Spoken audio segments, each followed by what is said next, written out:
اعوذ باللہ من الشیطان الرجیم، بسم اللہ الرحمن الرحیم۔ پارہ 26 سورہ احقاف، رکوع نمبر 1۔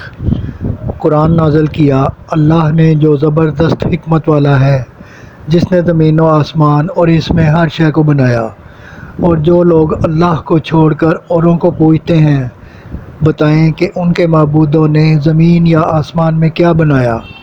یقیناً اللہ کے سوا کوئی معبود نہیں۔ فرمایا کہ جب انہیں کھلی باتیں بتائی جاتی ہیں تو انہیں جادو کہتے ہیں، اور بعض انہیں آپ صلی اللہ علیہ وآلہ وسلم کی خود ساختہ آیتیں۔ فرمایا ان سے کہیے اللہ کے سامنے ایسی جرأت کون کر سکتا ہے، اور کر کے کیوں کر بچ سکتا ہے اس کے غضب سے؟ آپ کہیے کہ میں کوئی نیا رسول نہیں آیا، مجھے تو حکم ہے کہ تمہیں کفر اور شرک کے انجام بد سے آگاہ کروں۔ رکوع نمبر 2۔ منکر کہتے ہیں کہ اگر یہ اچھا دین ہوتا تو پہلے معزز لوگ اسے اختیار کرتے اور کمزور لوگ پہل نہ کرتے۔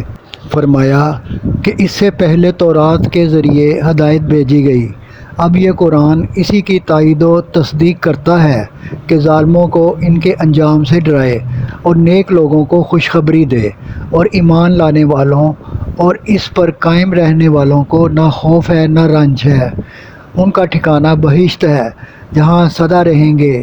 فرمایا کہ ہم نے ماں باپ کا شکر ادا کرنے کی ہدایت کی ہے، اس میں ماں کا حق زیادہ ہے کہ اس نے بڑی مشقتیں برداشت کیں، پھر دعا کرنا سکھائی۔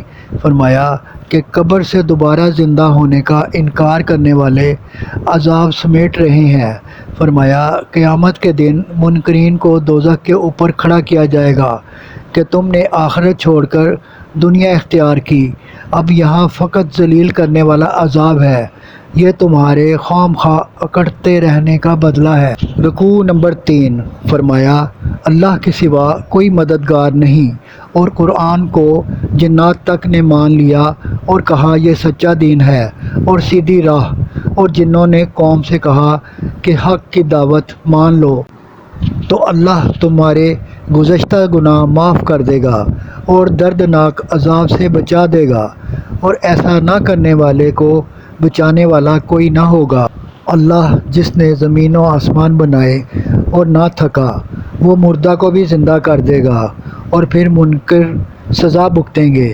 فرمایا آپ صلی اللہ علیہ وآلہ وسلم صبر سے کام لیں اور کافروں کی شرارت سے نہ گھبرائیں، اور اپنا معاملہ اللہ پر چھوڑ دیں، یہ تو برباد ہونے والے ہیں۔ صدق اللہ العظیم۔ آپ سے گزارش ہے کہ چینل کو سبسکرائب کر دیں اور گھنٹی کے بٹن کو دبا دیں۔